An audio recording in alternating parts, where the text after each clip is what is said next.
Fez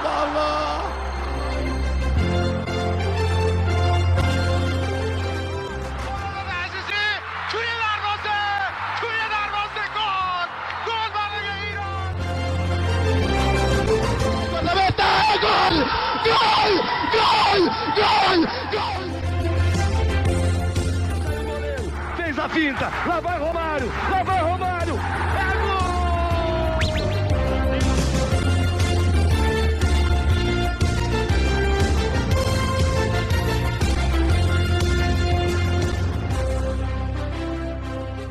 Olá, seja bem-vindo você a mais uma edição do podcast, o podcast do Cultiverde, a casa do futebol de seleções. Eu sou Gabriel Solaf, essa é a nossa edição 130.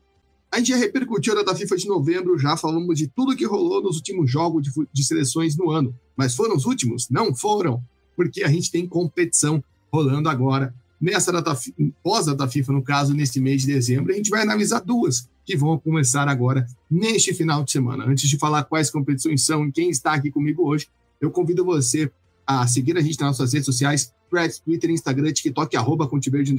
Todo dia informação, curiosidades, inclusive dessas competições já estão no ar lá nas nossas redes sociais. Dá uma conferida, também convido você a seguir a gente aqui no Spotify, no YouTube, aonde você estiver escutando esse podcast, para ficar de olho, porque a gente vai falar de mais competições ainda. Também, se você não ouviu nossa repercussão na data FIFA, dá uma conferida, dá uma voltada aí no feed, tem vários podcasts falando sobre eliminatórias da Copa do Mundo, eliminatórias da CAN, Liga das Nações. Tudo que rolou na última data FIFA está por aqui. E claro, se você puder, apoia.se/Cultiverde. Com R$10 por mês você ajuda a gente a se estruturar, a melhorar cada vez mais o nosso trabalho. Então pode ajudar financeiramente, convido você a compartilhar esse podcast com o seu amigo que está sedento por futebol nesse final de ano, vai acabar o Brasileirão, vamos ficar só com o futebol europeu, mas a gente traz uma alternativa aqui, duas. Vamos ter o início da Copa do Sudeste Asiático, o início da fase preliminar da Copa do Leste Asiático. Ambas as competições começam nesse próximo dia 8 de dezembro, a gente está gravando esse podcast na quinta-feira, dia 5.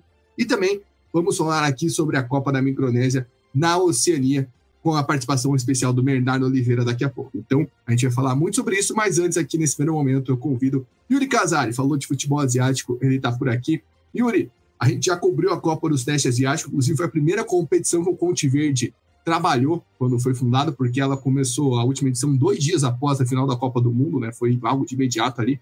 Agora, vamos dizer assim, com um foco só para ela, sendo talvez a principal competição até o final do mês, quando começa a Copa do Golfo. E claro, tem a Copa do Leste Asiático, que chama muito mais atenção pelos abandonos do que pelas seleções que lá estão. Seja bem-vindo a mais uma edição. Obrigado, Salaf. Um abraço aí para todo mundo que acompanha o Cultiverde.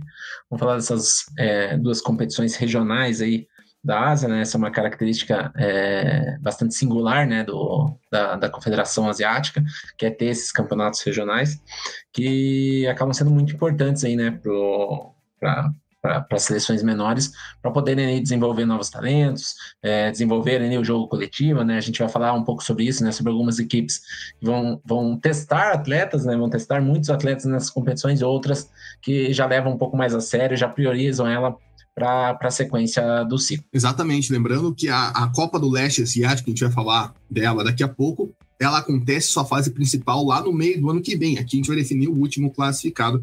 A Copa do Sudeste Asiático não, ela acontece a cada 2 anos, estamos na 15ª edição, o torneio começou em 96, teve o último campeão a Tailândia em 2022, Tailândia que ganhou 7 títulos, é a maior campeã, Singapura tem 4, Vietnã tem 2 e Malásia tem 1 título. Esse é o hall dos campeões. A gente vai falar agora sobre a Copa do Sudeste Asiático, que já teve um começo lá no mês de outubro. A gente falou sobre esse começo aqui, né, a fase de playoff no jogo único entre Timor-Leste e Brunei.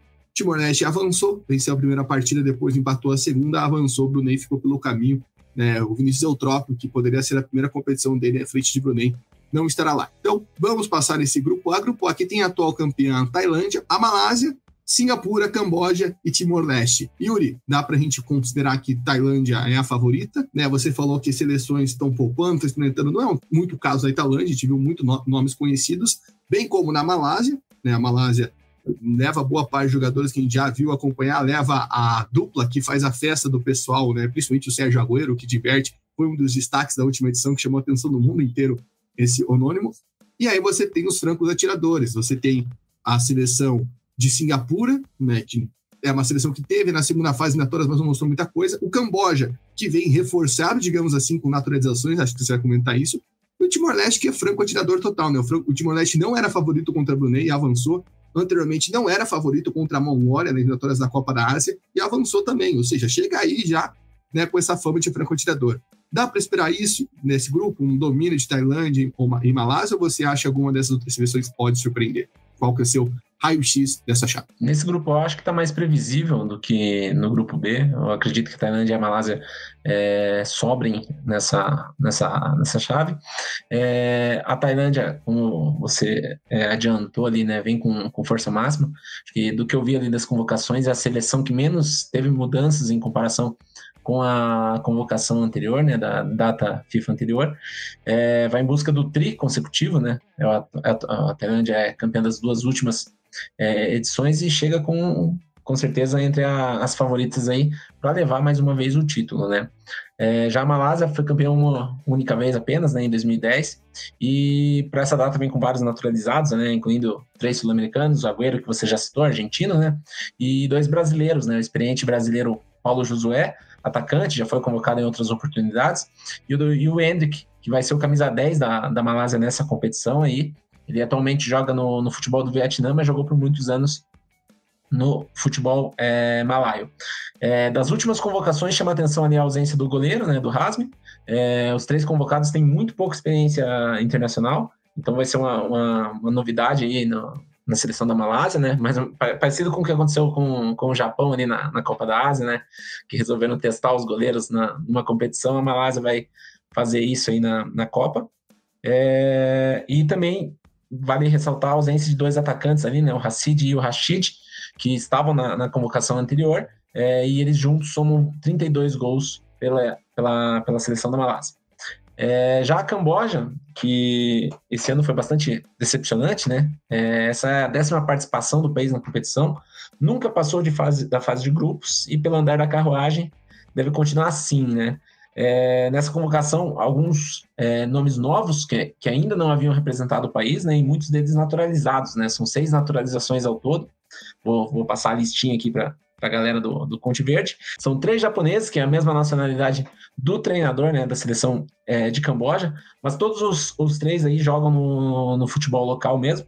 É o Ogawa, que é meio de campo, o Mizuno, que é defensor, e o Takaki Ozi, que também é defensor. Os outros 3 também jogam no futebol local, mas cada um de uma nacionalidade diferente. O Koulibaly Kader, da Costa do Marfim, o Rafael Rondon, que é colombiano, e o Mohamed Khan, que é sul-africano. Então, são 6 reforços aí que nunca haviam representado o país, que podem, talvez, dar um upgrade aí no desempenho da equipe, mas pelo que apresentou até então, né, vai ser tudo muito novo, e pelo que apresentou durante o ano de 2024, não dá para ter muita esperança. Já Singapura, né, que já foi campeã 4 vezes do torneio, né, o último em 2012, mas eu acredito que não deve ir muito longe na competição, mesmo estando aí com seus principais jogadores, né, é um time mais frágil do que os principais concorrentes do grupo, talvez ali brigando com o Camboja para talvez surpreender. E por fim, Timor-Leste, né, o grande azarão, a seleção que ainda não anunciou, né, os seus convocados para essa competição. A competição começa daqui a alguns dias e ainda não temos a lista final dos jogadores que vão representar o Timor-Leste nessa competição, né? Vem animado com essa, após ter eliminado aí Brunei na fase preliminar, mas só de não ser o saco de pancadas já vai ser considerado um bom resultado. Se conseguir uma vitória ali contra Singapura ou Camboja, já vai ser um grande resultado, um grande feito da seleção do Timor-Leste. A gente pode até colocar como principal jogador o João Pedro, né, que joga na Indonésia, se destacou até nesses confrontos que eu citei anteriormente contra a Mongólia e contra a Brunei. Pode ser um jogador que chame a atenção, né, nessa classificação inesperada, até porque o Timor-Leste antes desses jogos estava um ano sem jogar. Só para passar aqui os jogos recentes dessas seleções, a Tailândia fez 2 amistosos em novembro, empatou em 1-1 com o Laos e em 0-0 com o Líbano. A Malásia venceu o Laos por 3-1 e empatou em 1-1 com a Índia. Singapura venceu o Mianmar por 3-2 e perdeu para Taipei por 3-2. E o Camboja perdeu de 2-1 para a seleção olímpica do Catar. O treinador japonês ali que o Yuri se referiu é o Koji Jiotoku, né? Ele que assumiu a seleção recentemente, depois justamente de uma das últimas frustrações da seleção do Camboja, que foi a eliminação na Copa da Ásia, né? Foi eliminado pela seleção do Sri Lanka. Se o ano passado já tinha sido ruim, esse ano foi pior ainda. Nem mesmo uma vaga na fase de grupos da Copa da Ásia, a seleção do Camboja conseguiu, né? E já veio de uma eliminação tanto quanto frustrante na vitória da Copa do Mundo para o Paquistão, que a gente trabalhou bastante no ano passado. E agora a gente passa para a chave B. Chave B que, querendo ou não, se a gente fala em rivalidade, ela está aqui, ó. A rivalidade está escorrendo, né? Por conta até dos reflexos que nós tivemos nas vitórias da Copa do Mundo e na Copa da Ásia, porque a gente vai ter Indonésia e Vietnã. Independente se são os times principais, os times, né, ou mais testes, a Indonésia passou o carro no Vietnã nesse ano, né? A Indonésia venceu na Copa da Ásia, venceu 2 vezes nas vitórias da Copa do Mundo. Se hoje a gente fala da Indonésia, na terceira fase, passou muito por essas vitórias, a gente até comentou isso. Então, cria essa habilidade. Indonésia dá para antecipar, né, vai com um time mais alternativo, embora tenha seus principais jogadores, né, o Marcelino Ferdinand e o Rafael Struck estão na convocação. O Vietnã vai reforçada por um brasileiro, que eu acho que você vai comentar aí, Yuri. E aí a gente tem as seleções que estão tentando buscar um lugar ao sol. Filipinas, que tenta, né, remodelar o trabalho, né, depois da saída do Tom Sandfield, inesperada, era um projeto que tinha. E aí vem Myanmar, e também vem a seleção do Laos que não vence um jogo oficial faz muito tempo. Yuri, o que dá para esperar? Você acha, a Indonésia, querendo ou não, se a gente for pegar as seleções, quem vive um momento melhor é a Indonésia. Você acha que talvez esses testes que você vai comentar aí possam atrapalhar no favoritismo, entre aspas, dessa seleção pelo momento? E que dá para esperar também do Vietnã, que acho que são os 2 grandes nortes. O jogo, acho que todo mundo quer ver, é mais um Indonésia e Vietnã, pelo jeito que foram as partidas, até mesmo as provocações, né? Extra-campo dos 2 países que tem uma rivalidade muito forte nesse Sudeste Asiático. E também, se você acha que Filipinas pode dar algum trabalho ou alguma das outras seleções. Eu vejo o Vietnã com favoritismo nesse grupo. Eu acho que é muito difícil da gente imaginar que a Indonésia vai jogar ao mesmo nível de futebol que tem jogado nas eliminatórias, né? São 18 jogadores dos que estão convocados para a competição que nunca jogaram pelo país. Então, é difícil imaginar que eles vão conseguir desempenhar o mesmo nível que tem desempenhado, né? E aí, nisso, né, se a Indonésia não conseguir jogar num bom nível, né, a gente pode talvez ter uma surpresa aí com Filipinas, com Myanmar, mas acredito que o Vietnã saia como favorito nesse grupo. O mais importante para a Indonésia ali é ter o Marcelino Ferdinand, né, até pela questão de imagem, né, porque é a grande estrela hoje do país. Era para ter mais jogadores do time principal nessa convocação, né? Alguns foram, inclusive, convocados, né, selecionados ali em algumas listas preliminares, mas alguns jogadores não foram liberados, né, pelos clubes, né? O caso, por exemplo, do Hubner, o zagueiro, né, que joga no futebol inglês e tal. Alguns jogadores não foram liberados, então complicou um pouco mais para a Indonésia em relação a isso.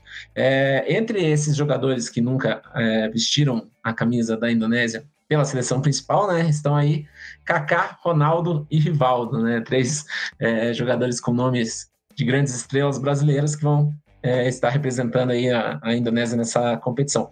E a Indonésia ela nunca ganhou a Copa do Sudeste Asiático, né, já foi vice-campeã 6 vezes, mas ainda não conseguiu levar o título. Aí tem o Vietnã, né, campeão 2 vezes desse certame, a última em 2018, vem com força máxima e, como eu disse, acredito que isso leva a um favoritismo, né, e até dá para imaginar aí que o Vietnã possa disputar esse título com a Tailândia. Acho que seriam os 2 principais favoritos dessa edição. O time também vai ter uma importante estreia, né, de um jogador naturalizado que é brasileiro também, o Rafaelson, ou melhor, Nguyen Xuan Som, né, já tem um nome vietnamita aí. O Rafaelson ele é maranhense, ele joga no futebol vietnamita desde 2020 e nesse período jogou por 4 clubes, foram 100 jogos e 71 gols. Então é um grande destaque dessa equipe que vai estar estreando nessa competição. Aí a gente tem Filipinas, que nunca chegou na final, né? Aí também não anunciou a lista final ainda, anunciou ali algumas listas preliminares. Não teve um bom ano até aqui, né? Apenas uma vitória e derrotas nas eliminatórias para 3 adversários dessa competição, né? Sendo que 2 desse grupo, a Indonésia e o Vietnã, além da Malásia, que está no outro grupo. Quem está nessa mesma onda de um ano não tão bom é Myanmar, né? Também apenas uma vitória no ano sobre a frágil seleção de Sri Lanka.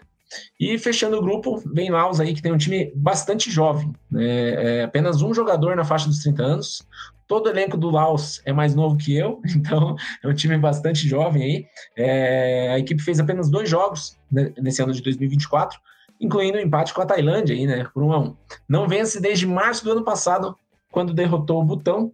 Então vai, da mesma forma que o Timor-Leste aí, vai como azarão para esse torneio. E se a gente for pegar só jogos oficiais, né, porque esse jogo contra o Butão foi um amistoso, a última vitória de Laos foi em 2016, né, num jogo contra Brunei pela Copa Asiática Solidária, né, a antiga Challenge Cup. Né, faz muito tempo que Laos não vence um jogo. Fica só o destaque, né, que você falou de Tailândia e Vietnã seriam as principais forças. Foi a última final, inclusive, né, a Tailândia derrotou o Vietnã na decisão. Né, você falou dos jogadores da Indonésia que não foram liberados, também dá para a gente citar o Ivar Jenner, que joga no Utrecht. Né, a gente sabe que talvez a Indonésia fosse sofrer um pouco com isso, né, tem jogadores que jogam no Swansea, jogadores que jogam no futebol holandês. O Marcelino Ferdinand, acho que ele ganha essa liberação muito por ele não estar sendo muito aproveitado ainda lá no Oxford, né, que até veio uma pressãozinha após a última partida, né, contra a Arábia Saudita, onde ele criou toda essa questão de imagem que o Yuri comentou. Ele teve lá e conseguiu essa liberação. Acho que vai ser uma presença muito importante para a seleção da Indonésia. Acho que para buscar uma vaga nesse grupo. Né, como você falou, as outras seleções, acho que por mais que a Indonésia não esteja num patamar à altura do que jogou nas eliminatórias, ela pode, pelo nível que tem, né, as outras seleções, conseguir essa vaga, a não ser que Filipinas consiga se destacar, algo que ainda não conseguiu fazer. O Yuri destaca aqui no off, que o Marcelino nem estreou no Oxford, para ter uma noção, né? Então, ele foi para o banco recentemente, se eu não me engano, né? Um pouco antes da data FIFA, foi que eu vi que ele começou a ser relacionado antes da data FIFA de novembro. Então, é bom para, acho que o Marcelino conseguir ritmo, criar essa imagem. Né? Fica aqui o destaque que a Indonésia ganhou a Copa Feminina do Sudeste Asiático, que aconteceu na última semana, e, inclusive, uma jogadora imitou aquela comemoração do Marcelino sentado na cadeira. Né? No caso, ela só sentou no chão. Ou seja, o Marcelino está criando uma identidade, está criando uma marca. E acho que isso que ele tenta prezar nessa Copa com esses jovens. Você falou do Armin Kaká, fica só o destaque que ele é o que a gente falava do Marcelino na última edição, porque o Marcelino ele ganhou um pouco de destaque quando ele apareceu naquela lista do top 60 jogadores jovens do The Guardian. Isso um pouco antes, que foi 2021, não chega a ser 2022. E o Armin Kaká está lá, na lista desse ano, e com 17 anos é convocado. É um cara que foi um destaque da Indonésia na Copa do Mundo Sub-17 desse ano. Então é um cara para a gente ficar de olho, que pode aparecer em mais uma revelação, né, com o nome de craque. E sim, o nome do Armin Kaká é confirmadamente, né, uma homenagem a um Kaká, né, que o pai dele fez, além, claro, do Ronaldo e do Rivaldo. Não tem como um cara da Indonésia, o pai falar, vou botar o nome do Ronaldo, do Rivaldo, sendo que os caras nasceram em 2003 e 2004. Então, acho que está mais que escancarado aí que teremos uma safra de homenagens brasileiras pela seleção da Indonésia. Yuri, para fechar, então, a Copa do Sudeste Asiático, teu palpite é Tailândia campeã, Vietnã campeã, você bota também a Indonésia, Filipinas, a própria Malásia. Qual que é o seu palpite para o pessoal te cobrar no ano que vem, né? Porque a competição termina só no ano que vem. Acho que os classificados vão ser os dois favoritos ali de cada grupo. A Indonésia, mesmo com um time alternativo, eu acho que ainda vai conseguir passar pela seleção das Filipinas aí. Eu acredito que no grupo A passa Tailândia e Malásia, e no grupo B, Vietnã e Indonésia. Perfeito, então. E a final? Qual que é o seu palpite para a final? Já quero te botar na linha, já quero saber o que você acha que vai dar na grande decisão. Vamos repetir a final da última edição. Tailândia e Vietnã, e da Tailândia. Só que dessa vez sem treinador brasileiro feliz, né? Lembrando que na última edição a Tailândia era comandada pelo Mano Pouco, e Mano Pouco que hoje em dia atua no futebol do Vietnã. Ele está por lá. Inclusive, um abraço para o Mano Pouco. E agora a gente sobe um pouquinho no continente. A gente vai agora falar sobre a fase preliminar da Copa do Leste Asiático. Né? Como eu falei, diferente da Copa do Sudeste Asiático, uma característica que esqueci de comentar, essa Copa do Sudeste Asiático não tem sede fixa, então os países jogam, né, mandam jogos em seus países. A única exceção é o Timor-Leste. A fase preliminar da Copa do Leste Asiático não, vai ser em Hong Kong. A gente tem 3 seleções já garantidas na fase principal, que acontece em julho do ano que vem, na Coreia do Sul, que são Coreia do Sul, Japão e China, as 3 melhores do ranking da FIFA. Em tese, teremos 7 seleções nessa competição: Coreia do Norte, Hong Kong, Guam, Macau, Mongólia, Taipei e Marianas do Norte. Marianas do Norte pulou fora do barco. Depois foi a grande ausência, né, que chamou a atenção aí, que foi da Coreia do Norte, que era a favorita a conseguir essa vaga. Né? E aí, com isso, a gente teve os grupos. E antes de você falar dos grupos, vamos falar sobre essa ausência. Acho que é estranho, né? A gente ver a Coreia do Norte, depois ela tá jogando bem até na eliminatória. A gente já falou disso, que é uma seleção que consegue jogar bem, consegue criar, mas tem dificuldades, mas no caso dessa competição era favorito. Acho que entra muito uma questão de politicagem, porque a fase principal ia ser na Coreia do Sul. A gente não consegue imaginar a Coreia do Sul jogando a Coreia do Norte jogando a Coreia do Sul, ainda mais com os problemas que está acontecendo em Seul agora, né? Enfim, um momento meio xadrez verbal para a gente é o que explica essa desistência, que, claro, não teve informações oficiais, mas a gente pode cogitar que teve alguma coisa relacionada com isso. Acho que é até meio óbvio, né? Que isso poderia acontecer, já aconteceu outras vezes, né? Tanto no futebol de seleções quanto no futebol de clubes, e isso acaba sendo benéfico para Hong Kong, né? E acredito que vai ser o grande favorito agora, com essa desistência, para classificar e disputar a competição aí junto com as 3 principais seleções dessa região. Exato, então a gente vai passar aqui agora as informações certinho. A gente vai ter 2 grupos com essas 5 seleções. Eram para ser um grupo de 4 e outro grupo de 3. Acabou que virou um grupo de 3 e outro grupo de 2. No grupo A, a gente vai ter um duelo apenas entre Macau e Guam. Então vai ter um jogo entre essas seleções que são entre as piores do continente para decidir quem avança para a grande final. E aí vai pegar o vencedor do grupo B, que tem Hong Kong, Mongólia e Taipei. O vencedor avança, né, e garante essa última vaga para a competição. Yuri, como você bem colocou, Hong Kong é a favorita, né? A gente vai com a seleção até principal, né? A gente viu, até estava esperando que pudesse dar uma testada, não, vai com o Everton Camargo, com jogadores que vêm se destacando desde a Copa da Ásia. Enfim, as outras seleções chegam num patamar para tentar alguma coisa. Fica só um ponto interessante, que eu estava fazendo umas anotações aqui. Dessas 5 seleções, apenas uma ganhou um jogo oficial neste ano, que foi a Mongólia. Hong Kong ganhou amistosos, mas não ganhou jogo oficial. E o jogo que a Mongólia ganhou não valeu de nada porque ela acabou sendo eliminada pelo Timor-Leste. Ou seja, tem seleção que nem jogou o jogo oficial, que é o caso de Guam. Então, ou seja, dá para ver aí que são seleções muito abaixo do nível, mas Hong Kong, até pelo que a gente está vendo nos amistosos, desde quando saiu da data FIFA, que fez uma excursão, né, divertiu o mundo, digamos assim, porque jogou na Oceania, jogou em Liechtenstein, jogou contra as Ilhas Maurício, ou seja, fez vários duelos interessantes, chegar com muito favoritismo e testada, podemos dizer assim, para esses confrontos dentro de casa. Hong Kong, nesses amistosos recentes, venceu 2 das seleções que estão disputando a Copa do Sudeste, né? Camboja e Filipinas nessa sequência. É uma seleção que tem ali seus pontos fortes, principalmente no ataque, né? Liderado ali principalmente pelo brasileiro Everton Camargo. Então vai como franco favorito. Taipei e Mongólia ali vão como azarões, né? Acho que Mongólia talvez um pouquinho pior nessa disputa, mas eu imagino que o Hong Kong passe e daí na final vai pegar, né, uma das piores seleções aí do mundo, né, Macau ou Guam, considerando, né, confrontos entre seleções filiadas à FIFA, são as 2 seleções há mais tempo sem vitória do mundo, então vai ser interessante ver esse resultado. Até não pesquisei sobre isso, podemos dar uma olhadinha aqui sobre como que vai ser se o jogo terminar empatado, né?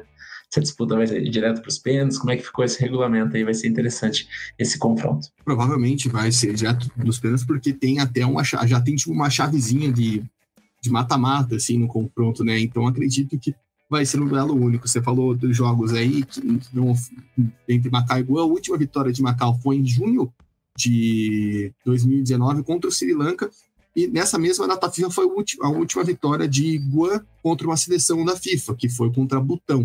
Né? Eu digo última contra a FIFA porque Guam chegou a ganhar, né, das Ilhas Marianas do Norte recentemente, né, em 2022, mas isso não é um jogo oficial, né? As Ilhas Marianas do Norte não são uma seleção filiada à FIFA, então pega isso, né? Inclusive os únicos jogos de Guam, né, que aconteceram nesse ano foram contra as Ilhas Marianas, e Guam não venceu, né? Empatou um e perdeu outro, isso lá no mês de abril. E só dando um reforço aqui na questão da seleção de Macau que mudou de treinador recentemente, né? Então vai ser a estreia do Khor Kai Lok, né, que é um novo treinador, aí vai assumir agora, vai ser essa primeira questão. Yuri, eu tava olhando, só para a gente fechar esse ponto, achei engraçado, porque eu fui pesquisar, né, a ver se tinha convocação ou não, e quando a Confederação de Macau informou a eliminação da Coreia do Norte, e se teria apenas um jogo com Guam, o pessoal já estava debatendo se na final contra Hong Kong ia tocar só um hino, né, porque é o mesmo hino. Então, foi o que aconteceu, por exemplo, no amistoso que a gente teve Tichinho e Hong Kong no começo do ano. Vamos lá, o palpite entre os piores. Você acha que Macau, por vezes assim, tem mais solidez, é uma seleção que entrou em campo recentemente, mesmo que perdendo, possa entrou em campo recentemente até para um duelo, os amistosos contra, eu esqueci o nome da cidade chinesa, mas jogou contra uma seleção de uma cidade chinesa recentemente, não ganhou. Mas você acha que a favorita é contra a Guan, que não entra em campo basicamente num jogo oficial desde as eliminatórias da Copa do Mundo ano passado? Porque esse jogo contra as Marianas eu vi lá que tinha umas carinhas muito jovens. E acho que não é isso que Guan tem como principal. Acho que tem esse pequeno favoritismo, mas analisando aí o histórico, né? Não dá para imaginar que Macau vai chegar e golear. Acredito que vai ser um jogo bem apertado, de poucos gols. Talvez nenhum, mas tem sim esse favoritismo até pelos pontos que você levantou, né? Por ter mais ritmo de jogo, mais tempo de jogo, inclusive de jogos oficiais, né? Pois é, então só passando aqui os resultados, né, da última data FIFA, Hong Kong venceu as Filipinas por 3-1 e venceu as Ilhas Maurício por 1-0. Taipei também entrou em campo e venceu a seleção de Singapura, aquilo que a gente já falou anteriormente. Esse foi o único jogo, venceu por 3-2. Anteriormente tinha jogado em outubro, perdeu para a Camboja por 3-2. Né? Lembrando, Taipei esteve em ação até o mês de junho, nas eliminatórias da Copa do Mundo Asiáticas, na segunda fase, teve essa continuidade. E também a Mongólia, ela entrou em campo pela última vez lá naqueles jogos onde ela foi derrotada pelo Timor-Leste, onde ela perdeu a vaga que ela, em tese, era a favorita, né? Acabou ficando para trás. Foi goleada no jogo de ida por 4-1, chegou a vencer na volta por 2-0 em Ulaanbaatar, mas não adiantou de nada. Guan, como eu antecipei, só fez 2 partidas amistosas esse ano e ficou pelo caminho. Mas destaque em Hong Kong disputou as 2 últimas edições, né?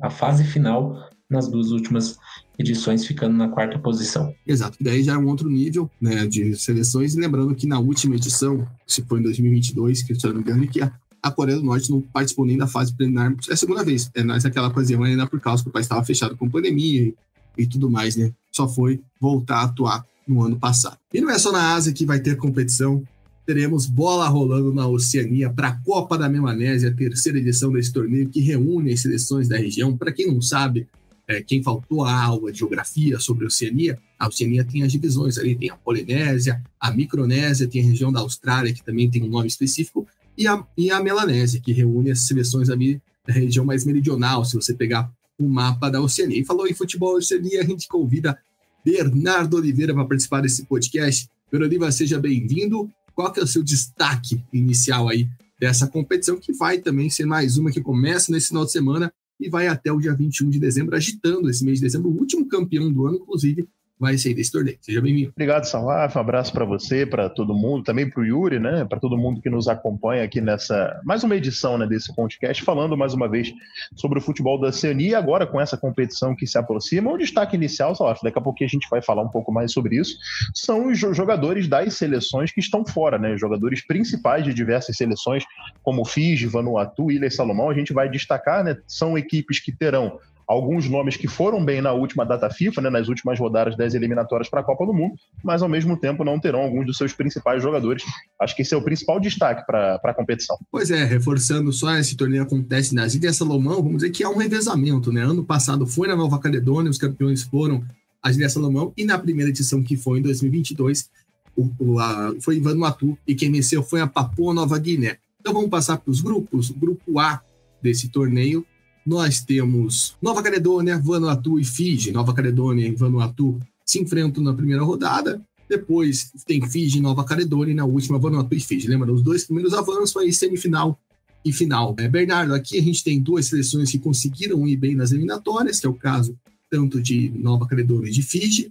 Você já tem um panorama, né? Dessas, a gente está gravando isso na quinta-feira, dia 5, né? Como já falei anteriormente, a gente não tem a convocação na Nova Caledônia, mas pelo que foi no ano passado, a gente imagina uma seleção com vários desfalques em relação àquilo que a gente viu na última data FIFA. Fiji também já anunciou, não vai nem o treinador, né? Para você ter uma noção. E Vanuatu, Juliano Chimeri, não vai ter o principal jogador, mas é aquilo que ele até falou pra gente quando a gente entrevistou ele, né? Que ele gosta de ter essas possibilidades e vai conseguir trabalhar com calma. Você vê Vanuatu um pouco mais pressionada pela eliminação para buscar esse resultado nesse grupo? Ou você acha que os testes em Fiji até que está com bastante jogadores, né, que atuam na seleção normal, enfim, como que você enxerga essa chave A aí, com 3 seleções que vêm, né, um tanto quanto defasadas, podemos dizer assim? Eu acho que até por isso, Salaf, eu vejo até um certo equilíbrio nessa chave. Primeiro, por isso que você falou, dos desfalques das seleções. Segundo, porque Vanuatu, eu acho que chega assim com uma leve pressão de mostrar resultado, né, depois da eliminação, né, da Copa do Mundo, né, o sonho da Copa do Mundo já acabou para Vanuatu, por mais que a gente entenda, né, a diferença, principalmente da seleção de Vanuatu com a Nova Zelândia, é a oportunidade que o brasileiro Juliano Chimelli tem de poder dirigir a sua seleção nesse torneio e mostrar um novo futebol, né? Mostrar um bom futebol, mas principalmente testar outras peças, né?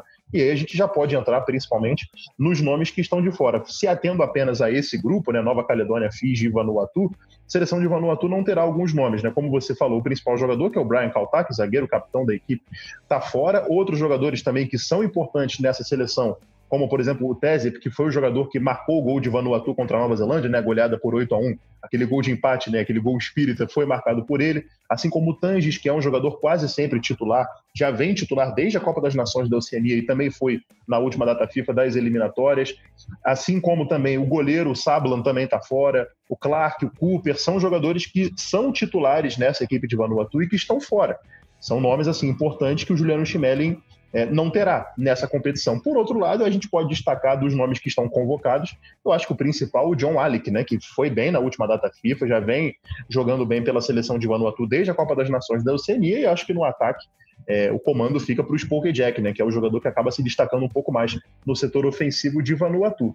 Falando sobre Fiji, você já destacou isso bem, o Roy Krishna não foi convocado, né, que é o principal jogador, artilheiro máximo da seleção de Fiji, é o grande nome, né, o grande craque, apesar da idade já avançada, né, já na casa dos seus 37 anos, mas é um jogador que faz a diferença, não foi convocado. Por outro lado, a seleção de Fiji terá alguns nomes importantes, o principal, sem dúvida, o Thomas Dana, que é, digamos assim, depois do Roy Krishna, o principal nome dessa seleção. Outro jogador que me agradou bastante nessa última data FIFA, nas eliminatórias, o Nabil Beg, aparecendo muito bem, principalmente nas assistências, foi convocado. Jogador que atua no meio campo, né, também podendo atuar pelos lados ali, como meia pela direita ou pela esquerda, é um nome importante dessa seleção, foi convocado, assim como o Assa Sala, que também foi bem nessa última data FIFA, acho que são os principais destaques dessa seleção de Fiji que foram convocados para a competição. A seleção da Nova Caledônia, como você bem disse, ainda não temos, né, a convocação, então a gente está nesse cenário de indefinição, mas tem ali alguns jogadores que ainda estão nessa expectativa, a gente não sabe se serão convocados ou não, jogadores que atuam na França, mas enfim, jogadores que são os principais dessa seleção, a gente ainda não sabe, vive essa indefinição a seleção da Nova Caledônia, que eu acho que pode ser o principal diferencial para a equipe. Se esses jogadores forem convocados, ou se não forem, eu acho que pode fazer, sem dúvida, diferença no desempenho da equipe comandada pelo Johan Sidaner. São aí alguns jogadores como o Gob Fenepé, o Atalé, que é o principal nome, foi o principal nome da última data FIFA pelos gols marcados de pênalti, né? Assim como o Zeolá também, o Catrauá no comando de ataque também foi um nome importante naquela partida contra a Fiji, que decretou a classificação da Nova Caledônia. Então, acho que a convocação da Nova Caledônia pode até definir a situação da equipe nessa primeira fase, nessa chave, mas tendo em vista os nomes de Vanuatu que não vão, assim como os nomes de Fiji, e esperando a convocação da Nova Caledônia, nesse momento a gente pode ver talvez a Nova Caledônia e a seleção de Fiji um pouco à frente de Vanuatu por conta dos desfalques que Vanuatu vai ter. Mas ainda assim, como o Vanuatu vai querer mostrar serviço e o Juliano Chimelli, né, vai sem dúvida comandar a equipe para que tenha um desempenho melhor do que apresentou na última data FIFA, eu acho que esse grupo tem até ganha um certo equilíbrio e a gente pode esperar bons jogos. Pois é, só para passar certinho, o Robert Sherman, que é o treinador de Fiji, não vai estar lá, e quem estará no seu lugar é o Marika Rodu, esse vai ser o treinador de Fiji. E a gente fala da Nova Caledônia, mesmo sem ter a convocação, dessa possibilidade de ausência de jogadores que jogam na França, porque no ano passado, quando a Nova Caledônia sediou a competição, foi vice-campeã inclusive, quem atuou foram jogadores do território, né? Tinha um jogador apenas que atuava no Tahiti. Então a gente espera e não seria normal, né? A gente vê um jogador saindo no meio da temporada europeia, sem data FIFA, para ir jogar uma competição regional do seu continente. É um tanto quanto estranho. Então, por isso que a gente já projeta nessa seleção da Nova Caledônia, mesmo sem ter a convocação agora, né, durante o podcast, já sem esses jogadores. E aí no grupo B a gente tem uma curiosidade marcante, né, da competição, além das duas seleções que estão mais pressionadas, podemos dizer assim, né, Bernardo, que são os donos da casa e de Salomão, que tiveram um ano muito ruim, muito complicado, e a Papua Nova Guiné, que acabou perdendo a classificação para a próxima fase da Copa do Mundo dentro de casa. E aí, quem que vai fechar o grupo é o time Sub-23, um time de desenvolvimento da Papua Nova Guiné, das Ilhas Salomão, né? Fizeram até amistosos recentemente com a Austrália Olímpica, né? Nessa semana mesmo que passou. Enfim, a gente tem esse complemento e não é algo inédito, né? É a segunda vez que isso vai acontecer. na primeira edição que houve da Copa da Melanésia, lá em 2022, a seleção de Vanuatu chegou, né? Escreveu 2 seleções, inclusive quem foi vice-campeã para Papua Nova Guiné foi o time B de Vanuatu. Inclusive, numa dessas partidas, não me recordo agora se foi no Vanuatu A contra Vanuatu B ou na final, o Jorge Taz, que você já trouxe aqui, marcou um gol pelo time sub-23. Ou seja, uma oportunidade aí das Ilhas Salomão. E até estava conferindo aqui, batendo os nomes, nenhum atleta que está na seleção de desenvolvimento jogou ultimamente na seleção principal. Passando para o outro lado, a gente vê as Ilhas Salomão convocada com basicamente força máxima pelo Josh Smith, né, tentando dar resultado. O Verarango não soltou ainda a convocação, quando a gente está gravando esse podcast, mas a gente imagina que a Papua Nova Guiné, até pelo que levou no ano passado para a Nova Caledônia, vá com força máxima também. Você sente que esse é um grupo onde a pressão está mais, né, presente? Não que isso vá salvar o ano, mas para dar um resultado de alívio, de conforto, principalmente para as Ilhas Salomão, que jogam em casa, e na última vez que jogaram em casa, perdendo os Pacific Games no ano passado. Eu acho que tem muito a ver também, Salaf, com aquilo que a gente falou da seleção de Vanuatu no grupo A, também se aplica a Papua Nova Guiné e Ilhas Salomão, principalmente Ilhas Salomão. Nesse grupo B, é a oportunidade que essas 2 seleções têm de mostrar novamente, né, um bom futebol e começar a, quem sabe, construir o seu espaço, já pensando no próximo ciclo de Copa, começar a ter boas atuações. Eu acho que a seleção de Ilhas Salomão, sem dúvida nenhuma, foi a principal, assim, decepção do continente nesse ano, né? Desde a Copa das Nações da Oceania, quando a seleção apresentou um futebol muito ruim, até essa data FIFA. No final, né, nessa última data FIFA, eu me refiro, na segunda e na terceira rodada, a seleção de Ilhas Salomão melhorou um pouquinho, principalmente em relação à ofensividade, conseguiu, né, enfim, marcar os seus gols, conseguiu pontuar também, que era importante, então já chega com uma leve moral, eu diria, e nesse grupo acaba ficando um pouco à frente, né, tendo a seleção sub-23, que vai ser mais para, como você falou, não só para desenvolvimento, que é importante para essas seleções, para desenvolverem o seu próprio futebol, né, perdão da redundância, mas é mais ou menos isso, principalmente para a seleção de Ilhas Salomão, tendo aí a oportunidade de jogadores com uma média de idade evidentemente mais baixa, tem essa chance, enfim, enfrentando, por exemplo, a seleção da Papua Nova Guiné, de mostrarem o seu futebol, e também a seleção de Ilhas Salomão começar a construir uma geração futura, né, de jogadores para a sua própria seleção nos próximos anos. Então, evidentemente que a seleção de Ilhas Salomão nesse grupo acaba saindo um pouco à frente. A seleção da Papua Nova Guiné veio da última data FIFA até com um bom jogo, principalmente contra a Fiji, né, foi um jogo que a seleção da Papua Nova Guiné mostrou um bom futebol, com muita dedicação dentro de campo, claro, se aproveitando também, evidentemente a presença da torcida também foi um fator motivacional, acabou no final bobeando, né, naquele gol marcado por Fiji já no último lance, depois que a Papua Nova Guiné tinha acabado de voltar à frente do marcador. Sem dúvida foi um balde de água geladíssima para a seleção da Papua Nova Guiné, mas é a oportunidade dela demonstrar um bom futebol, mas principalmente Ilhas Salomão, continuar nesse trajeto. Se na última data FIFA já mostrou ali uma leve melhora, principalmente nesse poder de fogo a qual me refiro, agora é a oportunidade da seleção de Ilhas Salomão ter mais uma chance para avançar para as semifinais desse torneio e, como a gente falou, começar a trilhar um bom caminho para os próximos anos. Mas até por conta disso, eu acho que do outro lado são seleções assim um pouco melhores, por mais que tenham os desfalques, acho que a gente já pode ver também a seleção de Ilhas Salomão, a principal eu me refiro, e a da Papua Nova Guiné, evidentemente, saindo, quem sabe, um pouco à frente para buscarem as semifinais. Fica o destaque que a seleção das Ilhas Salomão vai ter um grande jogador, né? Vamos pensar assim, do torneio, a gente falou que Vanuatu, Fiji, Nova Caledônia não terão o seu grande astro, o Rafael Leais está convocado, né? Tanto ele como o Joro Bulu, né, jogadores que a gente está acostumado a ver na seleção da Ilhas Salomão nos últimos jogos, então a gente vai ter o Rafael Leais, né, que está jogando no momento do futebol australiano, divisões inferiores, nesta competição. Ele que foi um dos grandes pilares para a conquista das Ilhas Salomão no ano passado, ele que foi o grande jogador do torneio. Papua Nova Guiné também deve contar, como eu falei anteriormente, com seus principais jogadores, a gente está projetando isso aqui, então você pode anotar aí que talvez o Tommy Semi vai estar lá, o Atikepo, que é um cara que joga muita bola, também vai estar lá, até porque, por exemplo, o Atikepo joga, né, na Papua Nova Guiné, o Tommy Semi joga nas divisões inferiores da Austrália, assim como o Rafael Leais, então devem estar nesse elenco do Verarango, inclusive vai ser o retorno de Felipe Verarango na Ilha Salomão depois que ele deixou aí. A gente lembra, quando ele saiu cuspindo marimbondo em relação ao país. E pode ser, Bernardo, não sei se esse é o teu palpite também, que tenhamos uma final de Felipe Verarango nas Ilhas Salomão contra a seleção anfitriã. Você acha que pode acontecer isso nessa competição? Eu acho que tem a possibilidade sim, Salaf. E até ia destacar um outro nome, além do Tony Semi, também o Raymond Gunemba, também foi um jogador que foi bem, me agradou nessa última data FIFA, contribuindo com gols e com assistências. Foi ele, inclusive, que marcou aquele gol,